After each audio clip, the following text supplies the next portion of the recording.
Welcome to NS TV. నేను రాజీవ్. ముందుగా headlines చూద్దాం. కుటుంబ తగాదాలతో మామను అల్లుడు హత్య చేసిన ఘటన నవీపేటలో చోటు చేసుకుంది. పోలీసులు తెలిపిన వివరాల ప్రకారం మండల కేంద్రంలో ఓ గోదాం నిర్మాణం నిమిత్తం ఛత్తీస్గఢ్ నుంచి రాజేష్ కుటుంబం వలస వచ్చింది. అయితే రాజేష్ తన భార్యను ఇబ్బందులకు గురి చేస్తుండటంతో మామ విలావ్ సింగ్ అడ్డుపడేవాడు. ఈ విషయంలో 2 రోజుల క్రితం మామ అల్లుళ్ల మధ్య గొడవ జరిగింది. నిన్న నవీపేట మండలం అనంతగిరి విలేజ్లో ఒక మర్డర్ జరిగింది. వీళ్ళంతా ఛత్తీస్గఢ్ చెందిన కూలీ పని చేయడానికి వచ్చింది ఇక్కడికి. డిసిజన్ పేరు బిలం అని, 58 ఇయర్స్ ఉంటాయి. ఎవరైతే వీళ్ళ అల్లుడు ఉంటాడో సొంత బిడ్డ వాళ్ళ భర్త రాజేష్ బిరువే అని, ఈయనకు 28 ఇయర్స్ ఉంటాయి.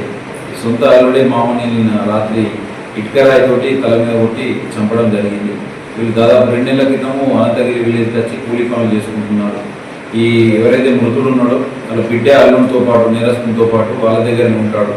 ఈ ఎవరైతే నేరస్తుడు రాజేష్ ఉన్నాడో ఈయన మందు దాగి వాళ్ళ బిడ్డని ఫిజికల్గా మెంటల్గా హరాస్మెంట్ చేస్తున్నప్పుడల్లా కూడా మామ కల్పించుకొని మందలించేది. ఈ ఫ్యామిలీ విషయాలలో అన్నింటిలో ఈ మామ ఇన్వాల్వ్మెంట్ ఉంటుంది.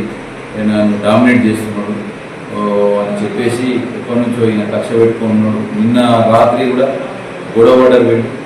ఈయన గొడవపడతా ఉంటే మృతుడు అడ్డుపడితే నువ్వేంది ప్రతిసారి నాకు అడ్డు రావడం అని చెప్పేసి ఎవరైతే నేరస్తుడు రాజేష్ ఉన్నాడో ఇక్కరైతే తల మీద విచక్షణ రైట్ కొట్టడం వల్ల మొత్తం ఇంజురీస్ అక్కడికక్కడ ఇక్కడ చనిపోయాడు.